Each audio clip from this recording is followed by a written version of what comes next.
Hello, everybody, and welcome to the Burgundy Zone. I am Kyle, joined by my two co-hosts, Michael Hall Hey, what's going on, guys? and Michael Reed.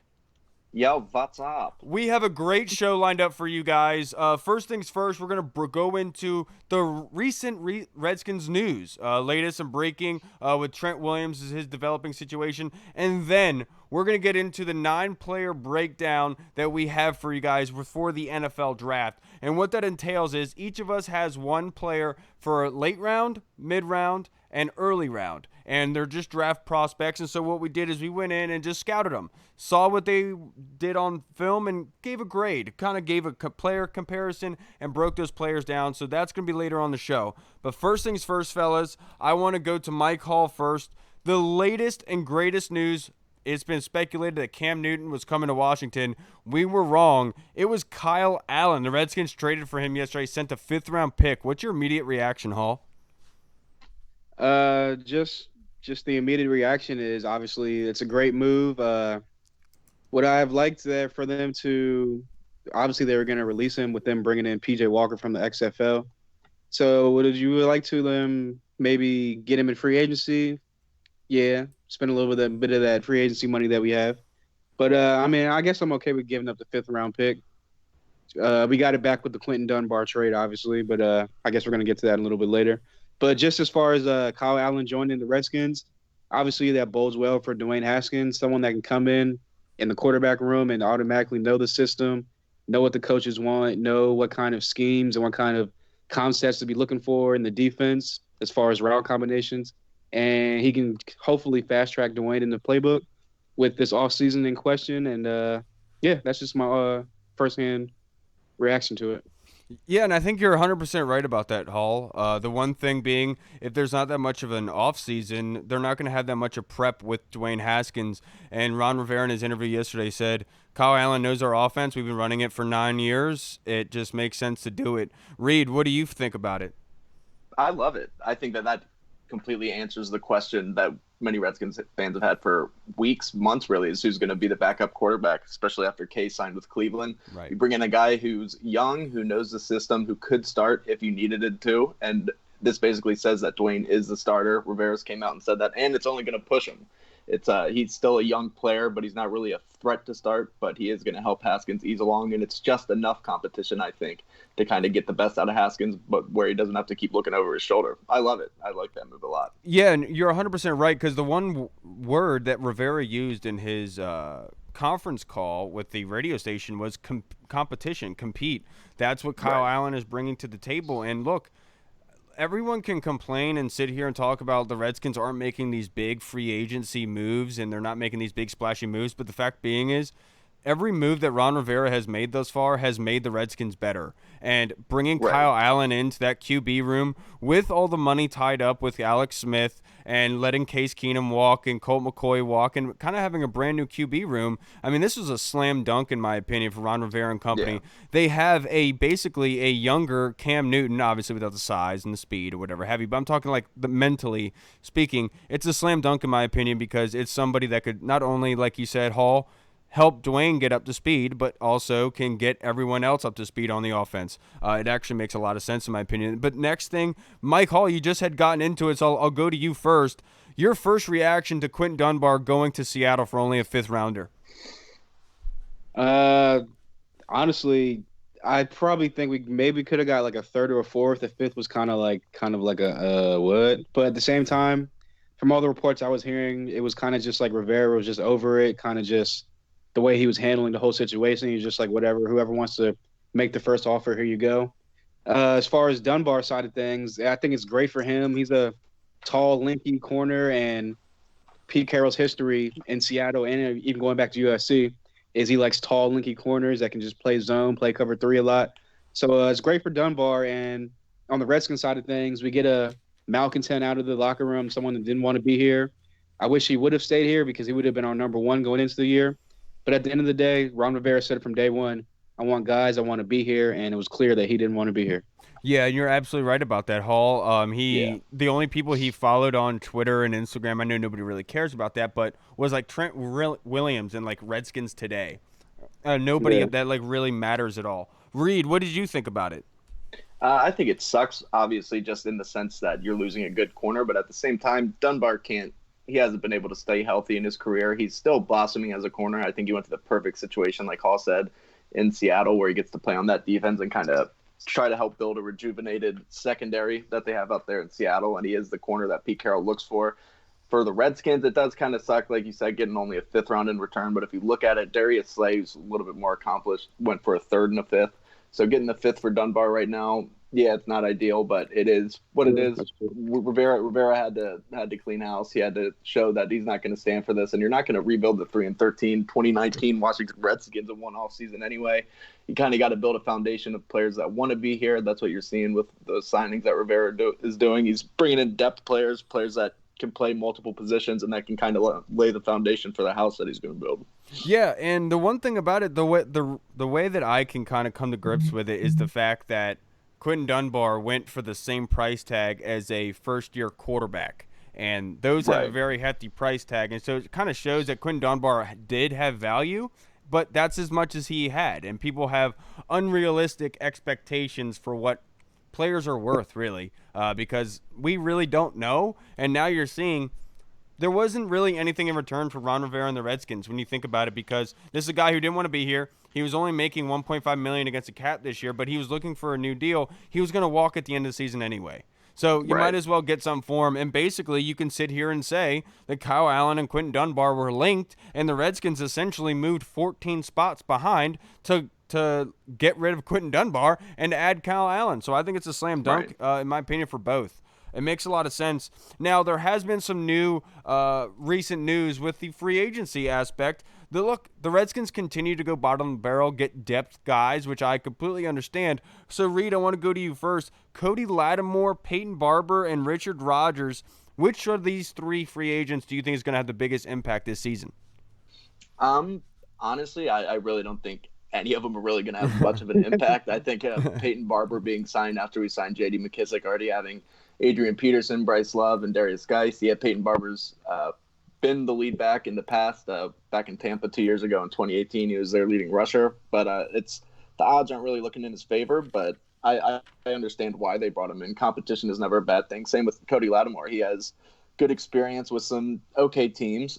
He's still a big, tall wide receiver that is still young, still coming along fairly nice. He's somebody who could provide something in that locker room at the wide receiver position, because they need guys who can lead. And Rodgers is another person who's played with one of the greatest quarterbacks of all time, and he's somebody who is talented, but he has that injury concern. So I really don't see any of the guys that we've signed this week having too much to contribute on the field, but like has been a theme with Rivera, it's all about kind of the locker room and what this guy brings to push this football team going forward. Yeah, I'm right there with you. Cody Lattimore, I said it last night on Twitter. Like, he's the kind of guy that's like the fourth or fifth wide receiver on a good team.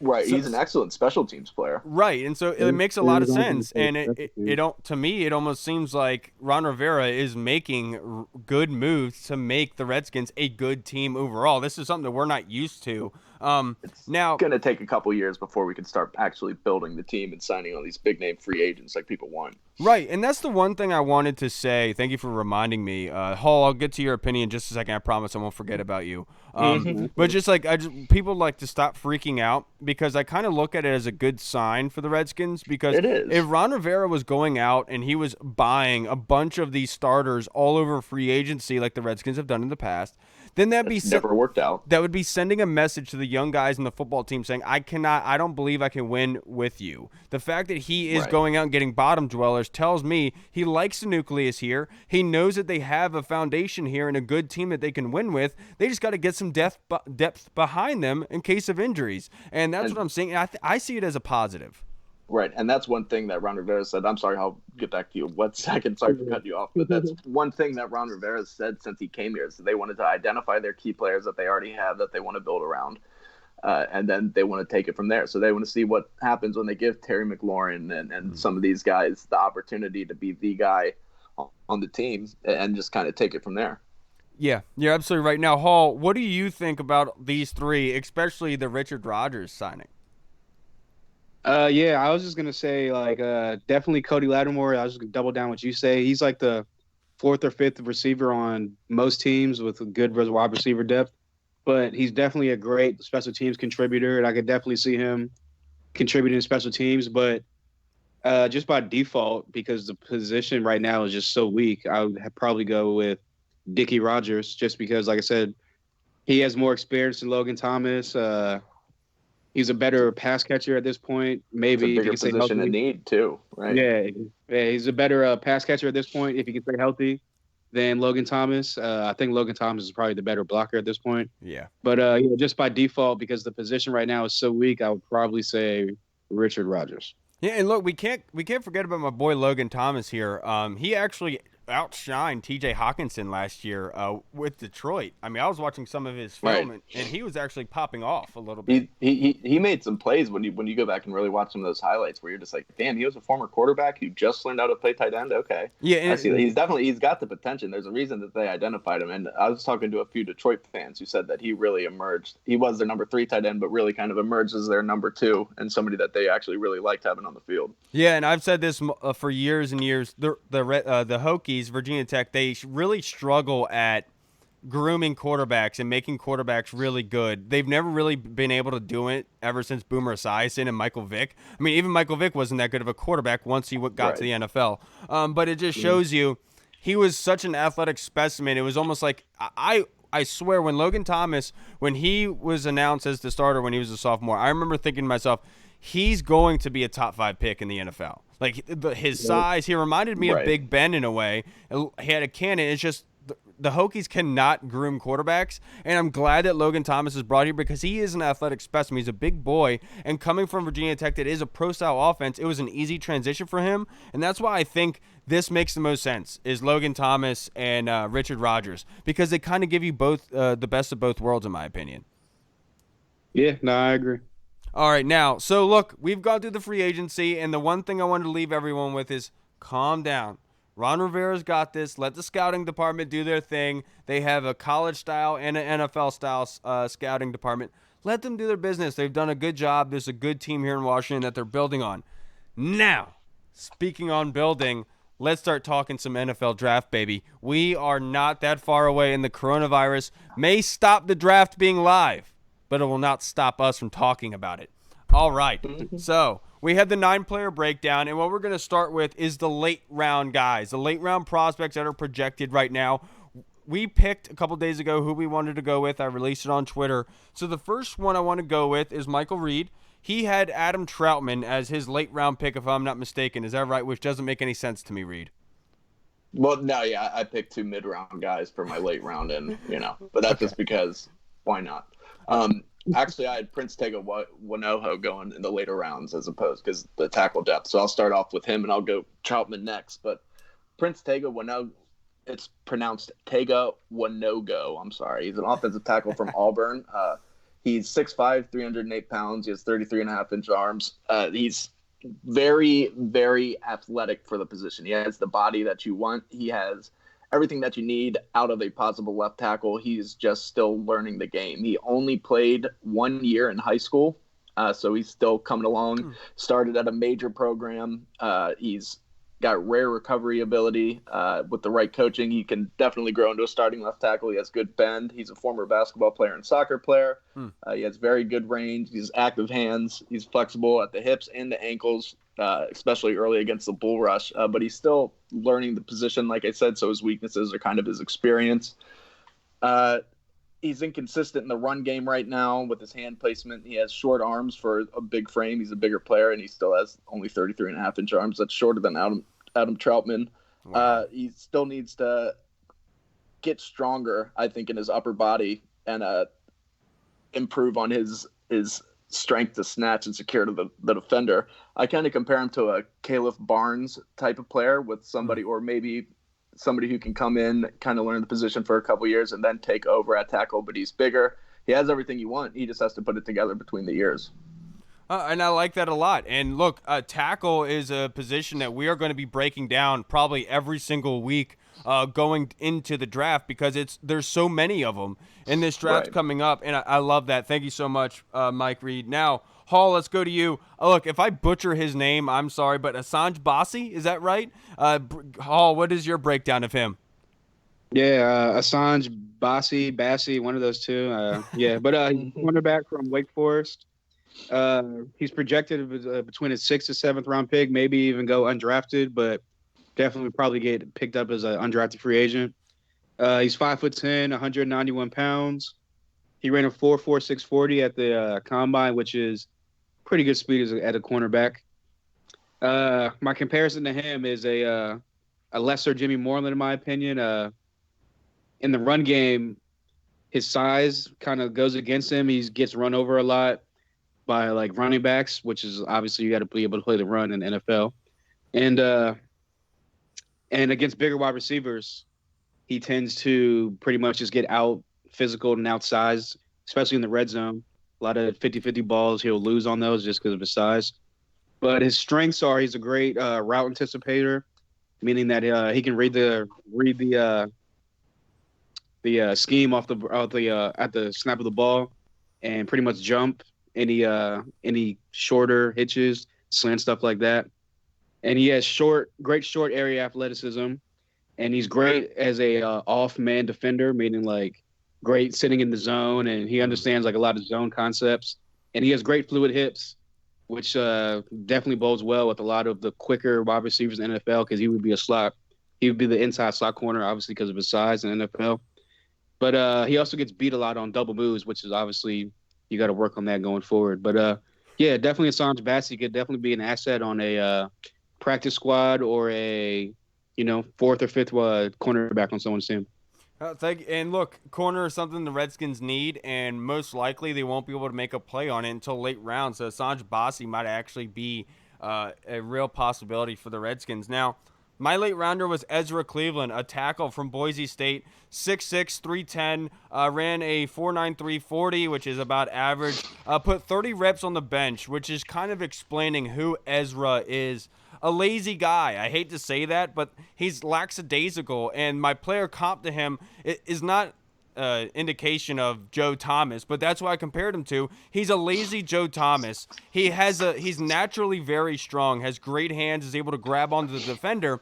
But as soon as he goes against an aggressive bull rusher, as soon as he goes against an aggressive pass rusher that slaps his hands away, he's almost done. So he's better against non-aggressive players. He's really good on the line of scrimmage with the pushing of the run game, going downfield. But once you get to second level, things like that, that's when he starts to struggle. He's almost lazy. He likes to sit back and watch things happen. Cut blocking is easy for him to do, which is always a plus. But the thing is, his hands being so strong, being on the inside, it makes it easy and susceptible for him to lose his weight. Because you have to imagine, if you're grabbing onto a defensive lineman on the chest, you're holding on. All they have to do is take your arms and throw them down, and your body weight goes forward, and all they have to do is run right by you. That's one of the problems with Ezra. He has to get better with his hands, and that's why he's a late rounder. If he was more aggressive, I love to compare him to my brother Michael. He was a great offensive lineman, but he just didn't possess the aggressive kind of Brandon Sheriff mentality of it. When I want to throw you on your back and I want to beat your jaw in while I do it.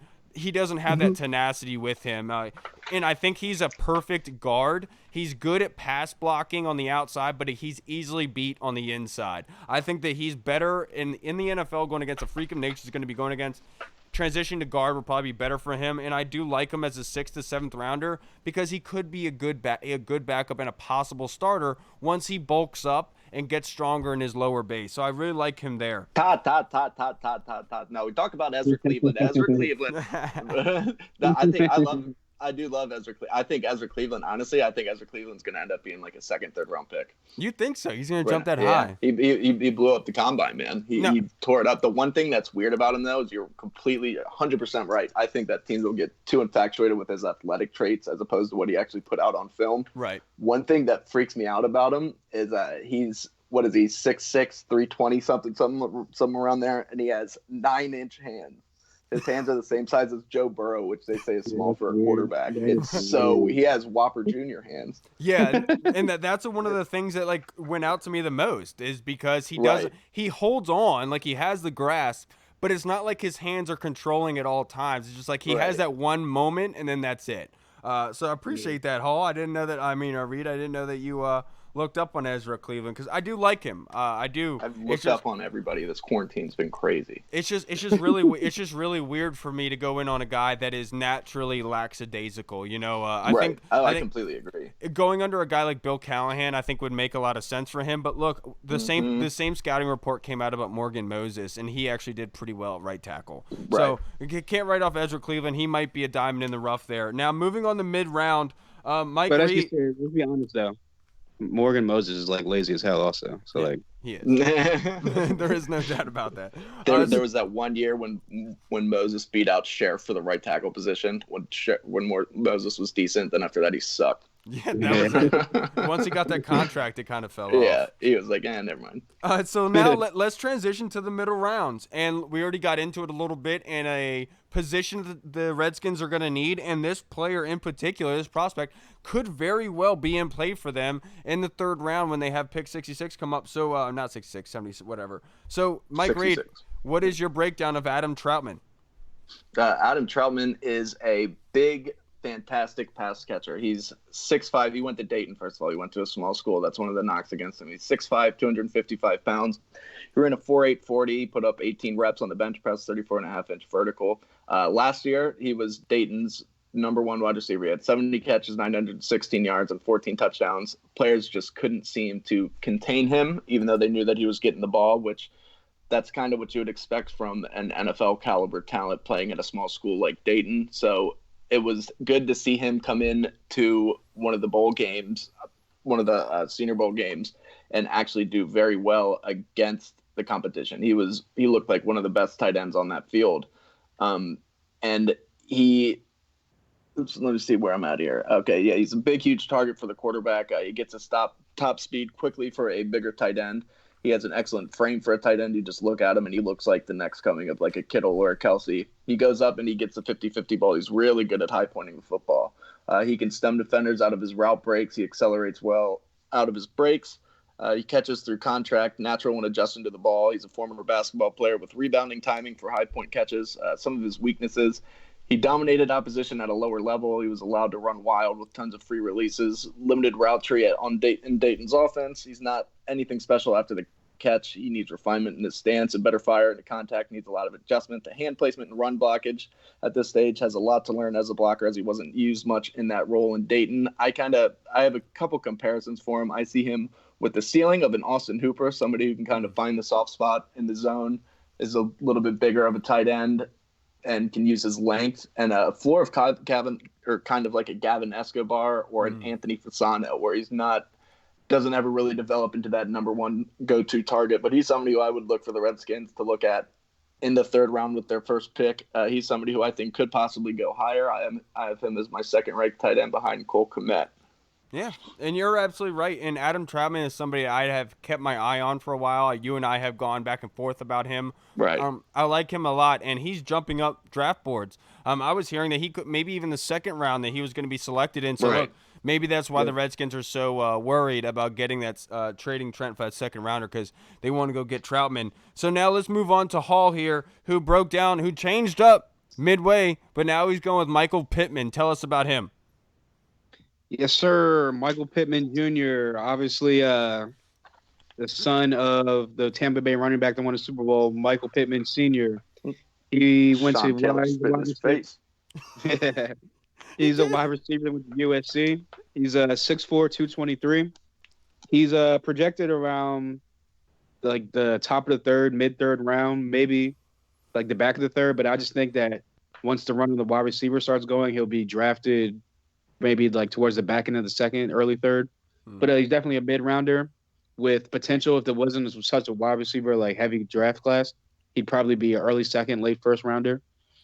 Some of the teams that I have like him fitting in would be Denver to go opposite side of the court, and Sutton. New England, obviously, because they need weapons out there because they have like nobody. The Jets, he would be a great target for Sam Darnold.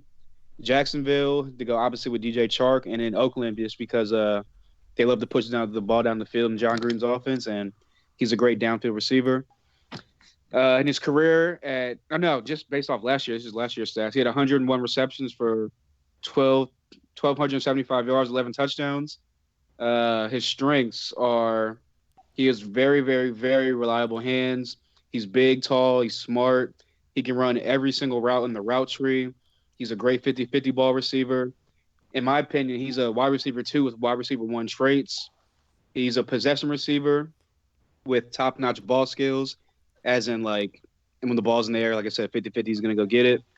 And some of the things he needs to work on are his off-the-ball skills. He needs to, like, work on, like, using his hands more and getting off the ball. Some of the cornerbacks have been known to put their hands on him. It kind of disrupts his route. So if he can get better quickness off the ball, I think he'll be a top 15, top 10 receiver in the league coming up.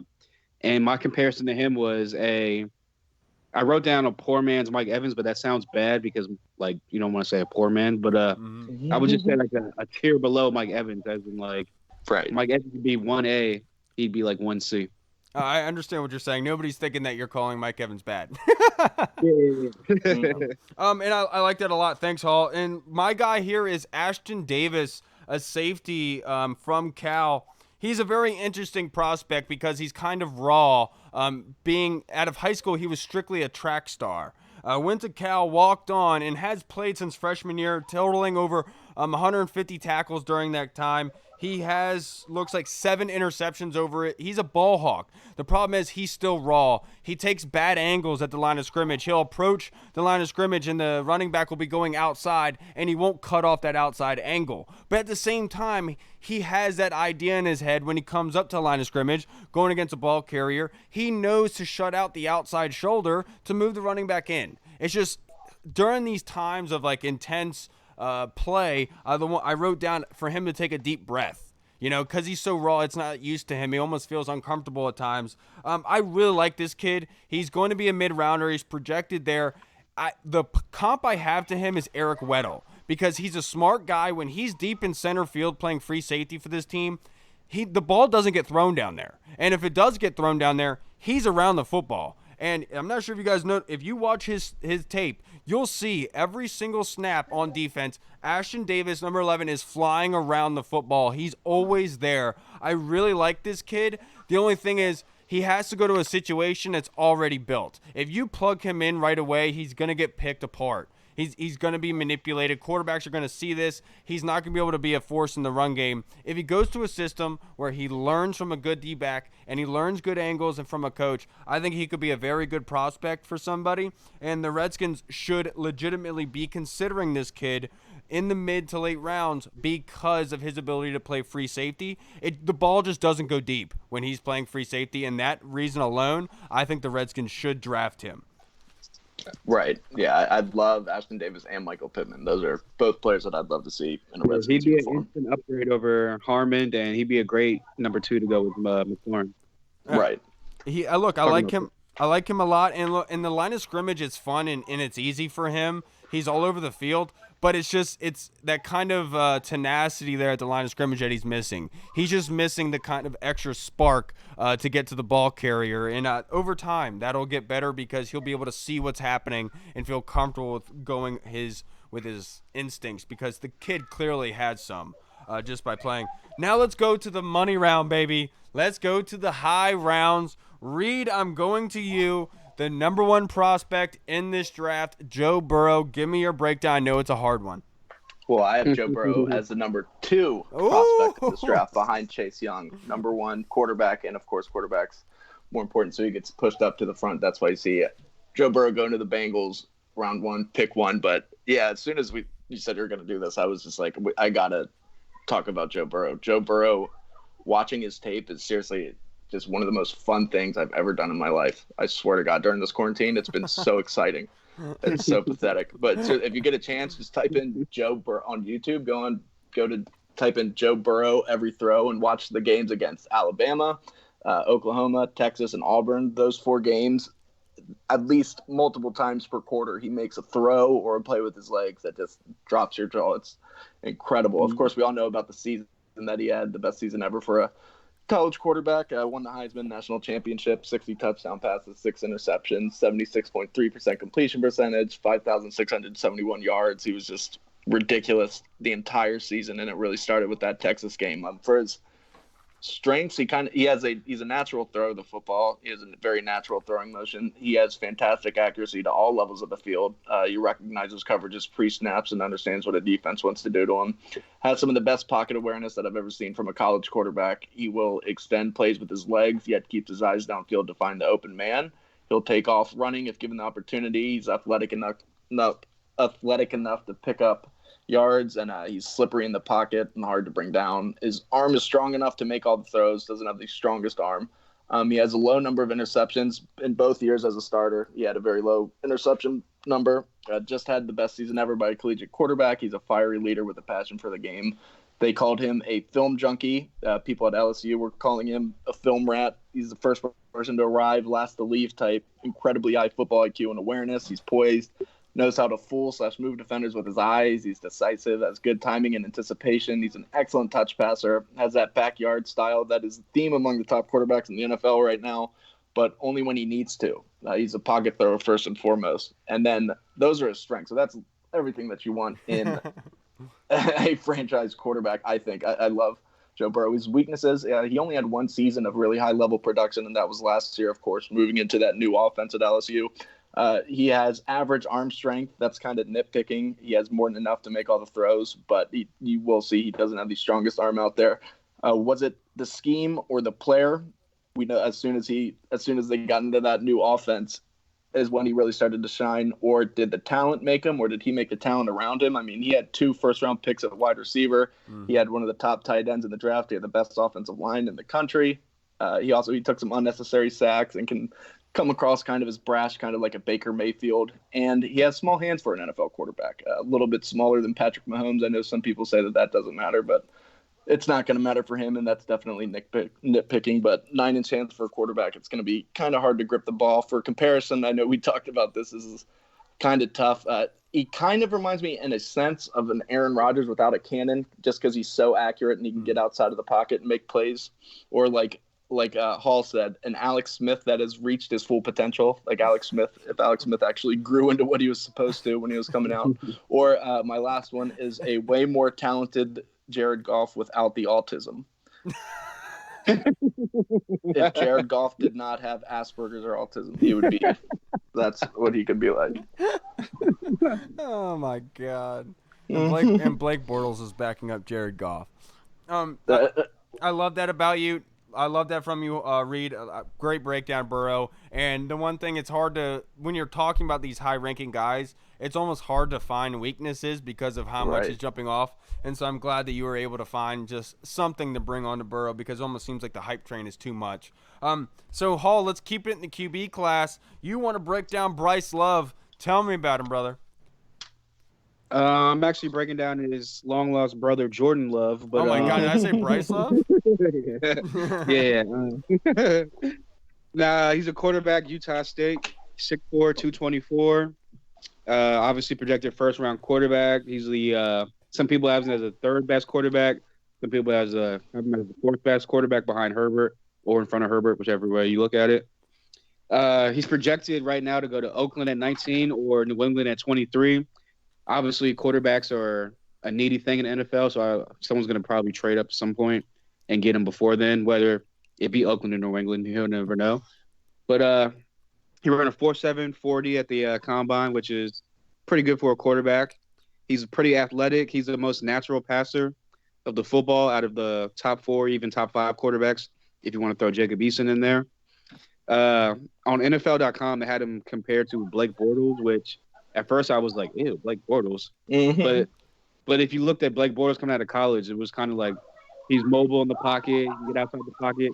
He can make plays. He has a pretty big arm, nice arm. It's just Blake Bortles got to the NFL and became Blake Bortles. But, his strengths are, like as you said, he's a natural arm talent, natural thrower of the ball. He stands tall in the pocket. He's not going to be afraid to take a hit in the pocket. He can throw from different arm angles, kind of like a Patrick Mahomes type thing. He's not going to be out there throwing no-look passes, but, He's great between the hashes. Yeah, you never know, actually. You're right. He's great between the hashes, so a lot of seam routes, and the middle of the field is really big in the NFL nowadays, so he can attack the ball, push the ball down the field through the seams, or the hashes, sorry. And he's confident. He can make a lot of tight window throws. He's not going to be able to. He's not going to be afraid to sling it. He's not going to be able. He's not going to be afraid to kind of Kirk Cousins-esque where he has to be wide open for him to actually throw him the ball. And I'm going to watch his 2019 season because he had lost 9 offensive players. One of them was Darwin Thomas, got drafted by the Kansas City Chiefs. A couple of late-round receivers left him and undrafted receivers left him. So it was a complete change on offense for the most part. The whole coaching staff got changed. So he had to learn a whole new offense, a whole new head coach, new playbook. So his 2018 stats were 32 touchdowns and 6 interceptions, 64% completions for 3,567 yards. And I think he ran for maybe like 200 or 300 yards to add on to that. And all those combined for 8th in FBS, which is if you're coming from a small school like Utah State, that's pretty good numbers. So, yeah, I think he can definitely be a threat and not an automatic starter right away, but definitely sit behind somebody for a year, maybe 2, and definitely Aaron Rodgers type where he can sit behind somebody for a year or 2 and come in right away, hit the ground running, and just kill it. Todd. Yeah, no, I completely agree with you. I like Jordan Love. It's going to be real interesting to see what Jordan Love, because like you said, like watching his 2018 film, he looks like a surefire first rounder, like could be the next big thing. And then when he put on 2019, like you said, he lost a lot of players. He was in a new system, but a lot of, like, you look at his 2019 stats, he had like 20 touchdowns, 17 interceptions, 62% completion percentage, and he was staring down his targets, almost just like he got bored. But he has everything that you want in a quarterback. You know, he's got speed, he's athletic, he's got a big arm, he's drops dimes when he wants to. That's why it's almost like last year, you kind of hope it was just an anomaly. I don't know why last year happened for him. And I hope it was just a sense of he didn't have help around him. Yeah, and if you look at his game tape, when he throws the ball, it almost looks like effortless, kind of like Patrick Mahomes, where it's just like a flip of the wrist. Right. It's almost kind of like I'd hate to bring this up, but when he was at his peak, Colin Kaepernick with a more natural throwing style. Yeah, and he actually kind of looks like Colin Kaepernick too. Right, yeah, a little bit. Yeah, he does. And I like, and the one dark horse I think for Jordan Love that we can't forget about is the Saints. I know they did just extend Drew Brees, but look, they just got rid of Teddy Bridgewater. So they don't really have a backup there, and I think Jordan Love to the Saints would make a lot of sense, and he would be able to go in right away and learn from a Hall of Fame quarterback, which would obviously help him. And speaking of picks and throwing lots of them, my next guy, the last high rounder we're going to get into for today, is Jeff Okudah, the cornerback from Ohio State. I like to call him Ghost. And the reason why I call him Ghost is because he loves to, when he's lining up at the line of scrimmage, he's great at putting his hands on the wide receiver, but as soon as he takes his hands off, he's still in the wide receiver's back pocket throughout the route. So it's almost like he's haunting wide receivers by staying on their hips at all times. I like Jeff Okudah a lot. The one thing I will have to say is I don't know if Chase Young benefited Jeff Okudah, because every time you watch Jeff Okudah's film, you can see how tenacious that defensive line was for Ohio State and how fast they got after the quarterback. And so it was easy for Jeff Okudah to play bump and run. It was easy for him to play press, because by the time he's done with his press, the quarterback is running for his life. In the NFL, it's not going to be the same way. So I think Jeff Okudah needs to go to a system that does have blitzing a lot. He can't just sit back in a zone scheme. He has to be able to use the ability of a defensive rush. But look, he has all the intangibles. Deep down the field, he is a big kid sitting at 6'1", 205 pounds. His broad jump was 135 inches. That is ridiculous. Jesus. That is absolutely ridiculous. He ran a 4.48, which isn't crazy, but on the field, he plays fast. He goes up and gets the ball at the highest point possible. He uses the sideline like Fabian Moreau did really well in college. He's the real deal. The only issue with him is he gets beat inside. Because he likes taking wide receivers on the outside so much, he is susceptible to the inside. And wide receivers like Tyreek Hill and Antonio Brown are the type of guys that would give Jeff Okudah fits. Because if he can't get his hand on them, it's hard for him to stick with a guy that's short and swifty, I guess, and shifty. He's all over the place, and that's where it's kind of hard for Jeff Okudah. But he is a number one corner. There is no doubt about it. He can start in the NFL right now and he would produce. A really good player, comes from a great scheme and defensive scheme. I think he could plug in right away, and he is easily a top 5 pick and one of the best players in this draft. Yeah, a lot of the scouting reports and a lot of the analysts out there say that he's the best cornerback prospect that they've seen in a decade or so. A lot of them say that he's better than Jalen Ramsey. Kind of him coming out and putting his stamp on the combine was huge for him. And you're right, that Ohio State defense was just so talented that it's going to be interesting to see if any of them benefited each other, like Chase Young and Jeff Okudah, or what. Because, dude, I'm telling you right now, when I was watching the film, when you're watching it, it's hard for me to separate myself from the Redskins, saying like, oh man, I really wish we had this guy. But then when you're watching Jeff Okudah, it keeps jumping out the screen at you that this kid literally keeps destroying quarterbacks. And I'm not going to get into it yet, but my nickname for Chase Young is Bobby Boucher, because it just seems like when he's on the field, it seems like the team is literally running away. Like they are, like it's like he's like, "You said something about my mama." That's what it's like, and it's crazy to see, because as much as I really like Jeff Okudah, watching his tape made me want Chase Young even more, because if he can bring that kind of tenacity to a defensive line with who he already has in Deron Payne and Jonathan Allen, Montez Sweat, literally our corners don't even have to be that good. You just have to be able to play press and run and just be able to stick with the guy for the first 3 seconds, and we'll get off the field. And I really like Jeff Okudah. He's a number 1 corner in the NFL right now, but he's not better than Chase Young in my opinion. And I think Chase Young made him a little bit better, but he is a good corner and he's going to be a Pro Bowler. So with that being said, that was actually I was gonna like propose, like throw a question out there and see where y'all stood on it. So. And I kind of think I know what you're gonna say, just based off what you said about Chase Young. So what are your thoughts on if Miami's like, we got to jump up to get 2 at number 2, we'll give you the 5th pick and we'll give you the 18th pick, and you can throw in whatever else. So I'm just talking about strictly first. Yeah. Some second rounders or something in that, or future first rounders too. Like first rounder, like the first rounder pick. So they get 5 and 18. And what would you think? Would you want to trade the pick with them? And can I answer? Either draft. No, I'm gonna throw the picks out there. Either draft Isaiah Simmons at number 5, or Tristan Wirfs at number 5 to be the next Trent Williams for the next 10 years, and then get like a Henry Ruggs or some type of receiver at number 18, or would you want to just stick at number 2 and draft Chase Young?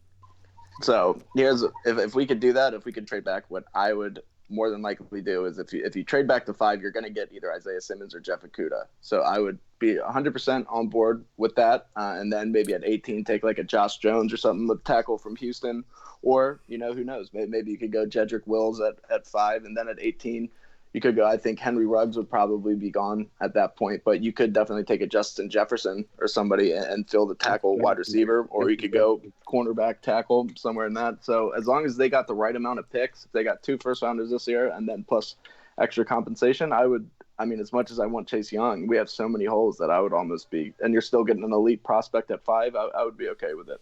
Yeah, that's where I stand. And look, and if Miami is offering a type of haul where it's like 3 first-round picks or whatever, 5 picks overall, you can't say no to that as the Redskins. Now, one theory I will change up for you, Hall, just a little bit, is I think you're right on point. I don't think tackles should be used that high at 5. But if I'm sitting there at 5, I'm thinking again of trading back, and I know you guys are going to think I'm crazy, but I want to go get Jerry Jeudy. Ever since I've started looking up these prospects, I went and picked. I was like, you know what? I'll do a week ahead of time. I did 3 more, and I picked Jerry Jeudy as my last dude. And oh my goodness, he is absolutely ridiculous. He's so good. If you Such a crisp route runner. I ran it right here. Where is it? I wrote it down. Oh my God! I forget. I wrote it down somewhere, but no, it's against Michigan. If you watch his tape against Michigan, it's literally a highlight reel. It's a highlight reel. You watch it and you think it's almost like somebody edited it and broke it down to the plays he made. No, dude, that was the whole game. And I love Jerry Jeudy because I call him the mini D-Hop, but without the hands. He doesn't have the hand size. but I also like to call him Frank Sinatra because, like Mike said, he's a smooth route runner. It just feels like he's gliding on the field, and I love Jerry Jeudy there. That's why I think that if they were to trade back, I think Jerry Jeudy has to be in their plans because he is a difference maker, and there is no way that Dwayne Haskins could not develop with Terry McLaurin and Jerry Jeudy. Right? We would instantly be like top 7, top 8 wide receiver core in the league just based off McLaurin, Jerry Jeudy, and Sims in the slot alone, like, but potential wise. I know. Sorry, right. That would be talented. I told myself I wasn't going to overreach and start talking about next week, but Jerry Jeudy was just so good. I could not. He's so fun to watch. That's why when a lot of people are talking about like the number 1 wide receiver in this class, and I know there's nothing against CeeDee Lamb. CeeDee Lamb's really good. He's very good at high pointing the football. He's a good route runner as well. But I just think in comparison to Jerry Judy's just so fluid when he moves. It's scary. He is almost like just like a Terry McLaurin where he's got speed. He's strong. He's an excellent route runner. He's going to catch the ball, and it's just unreal watching Jerry Jeudy. Yeah, he can run every single. He can run. Sorry, Hall. He can run every single route. And the one film that jumped out to me because I've watched multiple games of him was against LSU. And the one thing that I brought out that I was screaming in my head was feed him, because they kept throwing to D. Smith that game, but Jerry Jeudy was open in every play, and it was crazy to watch it. I think that he is a number 1 wide receiver right away, and he could come in and be a Julio Jones-esque kind of wide receiver. I think he is an absolute stud and somebody they should think about at 5 if they do trade back. Hall, what were you going to say? No, yeah, I was just gonna say, like, I was gonna compare, like, Jerry Judy's more of like the Julio type where he's gonna run crisp routes. He's gonna smaller though. He's a good amount smaller than Julio. Like shifty, he can like run every single route tree or route in the route tree. Great coming off the ball, coming in and out of his breaks. And then CeeDee Lamb's more of like the playmaker, like OBJ type, where he's gonna make crazy catches. He's gonna get a lot of yak and like stuff like that. Yeah, Lamb reminds me a lot of DeAndre Hopkins. Obviously, he would have a long way to go to be that guy. But yeah, like you said, we're just making all these sideline catches and just a guy who you feed the ball. Whereas you're right, I think honestly, I think Jerry Jeudy to me is a little bit like Odell Beckham Jr., where he's just going to make these down. He's somehow always going to find a way to be open with his route running, and you're just like, what are you? Now, the one weakness I did find for Jerry Jeudy is that he has worried hands, and I'm not sure if you guys know what the hell that is. But it's like if a wide receiver is standing alone and there's no defender around him and ball's falling to him, he's the type of dude that drops it. Contested catches is not something he's actually 100% great at deep down the field. But I did watch him drop a ball, and then the next drive after, because it was a long deep ball, he dropped it. The cornerback was able to get it away. He was pissed off. The very next play, he comes out and snags a ball that the cornerback had his hand on. And so when Jerry Jeudy is pissed off, in my opinion, he's unstoppable. And that's the only thing with him is he just seems like a happy-go-lucky guy. But when he gets pissed off with his play, surefire, 150%. I would put him. The only reason I said a mini D-Hop is because of I think his workload should be that of what D-Hop's was last year. Right. Where it's just literally when he's on the field, feed him as much as you can because every time he touches the football, it's electric. He could take it all the way. Right. All right. Well, that's about it for us, guys. I mean, that's it for the 9-player breakdown. Thank you for so much for doing that with us. I hope you guys liked it because I certainly enjoyed it. I know Mike Reed did. I can hear it in his voice. I loved it. I can't wait for next week's breakdown. That's what I was about to say. I already picked my players for next week. I know, dude. So did I. And now I've even gone in more. I'm now starting to look into Antoine Winfield Jr. As a safety. Obviously, the ex-Vikings cornerback, Antoine Winfield's son. So I can't wait to get into that. Everyone, thank you so much for tuning in. I hope that we offered you guys something of substance to give you guys something just to look on and informative. I feel like a lot of times we're just throwing around opinions on this show, but now we're actually going to have some substance, and I'm actually enjoying it. Yeah, I completely agree. Yeah, NFL draft season is the best time of year. I was missing out, Reed. I was missing out. Yeah, I know you were. All right, everyone. Well, thank you so much for tuning in. Again, you can find us on Facebook, YouTube. You can find me on Twitter at Chronic Sports. Reed actually has a Twitter account, if I'm not mistaken, that he newly did. Do you want to spit that in there? I don't even remember what it is. But it's I don't know. I'll have to post it. I gotta pull it up. I randomly use Twitter. That should be your name. Is I don't remember. I don't. All right, everyone. Thank you so much for tuning into the Burgundy Zone. Please like and share the page. We'll see you guys next week for the 9-player breakdown. As always, Redskins football. Woo! Woo! Yes, sir.